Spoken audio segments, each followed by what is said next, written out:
December 22 na siya, Sunday. Sayo kay na napamahaw mi ana, gipamahaw na ko ng mga bata kay ngano wala ko tulog na 2 days na. Grabe sila ka mauy. So Sunday wala gi-open ang mga clinic diri sa Japan no. So nangita gyud mi nga na ay open. Diri man gud pag holiday Saturday or Sunday or most na gyud ng mga Sunday. So wala na gyud na siya mga open, pero diri sa ila ang rules na gyud sila gina murag tuban bitaw naka-schedule na siya nga clinic nga half day nga para sa mga wala bitaw nakaadtog Sabado, wala nakaadtog Monday to Friday, Monday to Saturday og clinic yan ay mga gipang sakit-sakit laro ng mga kabataan. Muna nag-open gyud na sila Sunday pero half day kaso lang dai grabe kay siya kadaghan kay mga tao labi na karon December daghan kay gipang flu. So mga do na mi ana no. So 8:30 man mag-start ang one dito ang clinic, pero pag-abutan mo dito 8:30 pa lang wala na bakante as in puno gyud kaayo. Unya agawan sa parking, so hapit na makipag-away akong bana atong mga kuan ba kay naglain siguro tong lawas akong driver nga katong nag-inusara.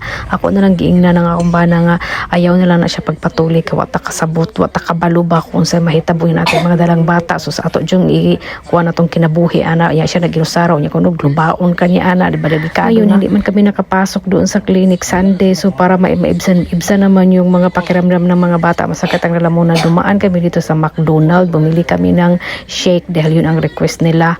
Nagbili na rin kami ng kakainin namin dahil para naman maibsan ang ating mga kagutuman dyan ba. Hindi man nagutom kasi kumain man pagka-uwi, kaso lang iba talaga ang McDonald's para naman alam mo naman tayo mahilig sa pagkain. So umuwi na kami, pero pagkatapos ako naman ay lumabas ng bahay, may binibili lang ako.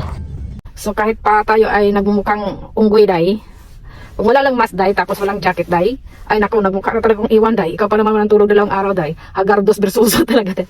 Andito ako ngayon sa drugstore kasi yung mga bata, masakit yung mga lalamunan, ayaw kumain ng kanin, ayaw kumain ng mga matitigas o kung ano-ano pa. So total ayaw nilang kumain. So para na magkaroon sila ng resistensya, bilhan na lang ko sila ng mga gulay na jelly. At least madali na lang kainin, at least gulay siya.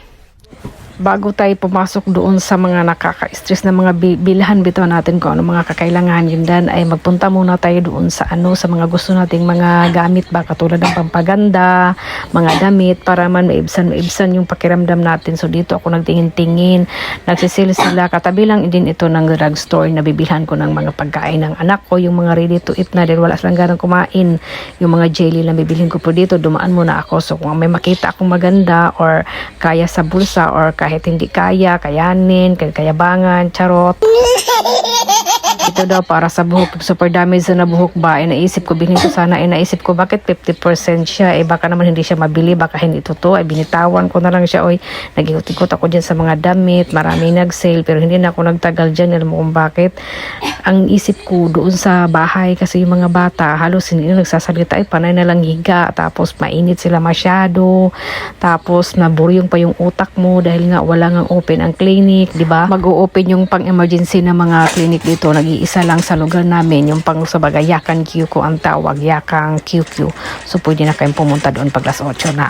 So dito dahil mamalingki na tado, hindi naman talaga siya pamalingki. Yung mga grocery lang na mga kailangan nilang ready to eat bitaw, yung madali lang bitaw nila makain para hindi na tayo din mapagod-pagod. Sigurado talaga na walang tulugan to ng 1 linggo. Nag-voice over nga pala ako nito. Ano na ito 25. Wala akong tulog kaya wala kaming masyadong celebrate sa Christmas. Bago nag-Christmas ay marami akong iniisip ko nung gagawin pero hindi nagawa day. Nagbili nga pala ako ng Pocari Sweet yan, yung sports drink ba. Kaso lang naubusan talaga dahil marami siguro nagkasakit. Marami din siguro bumibili. Bala ko sanang bumili ng 1 karton. Wala na dyan. Nagtawag na ako nung yung babae dyan sa Curendo.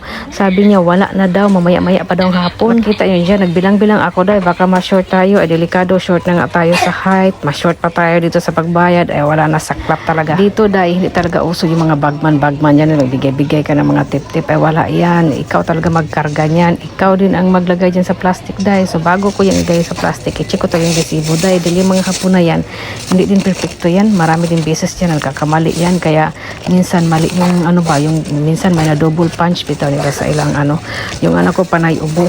O panay ubo talaga siya kasi na-flu nga kami pero wala na siyang lagnat.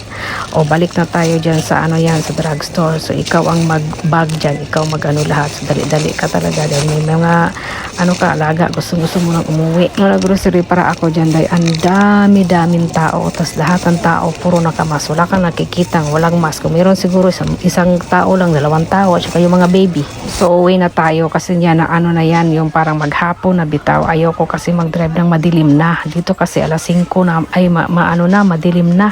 Kaya kailangan makauwi talaga bago tayo mag alas 5 ay makauwi na.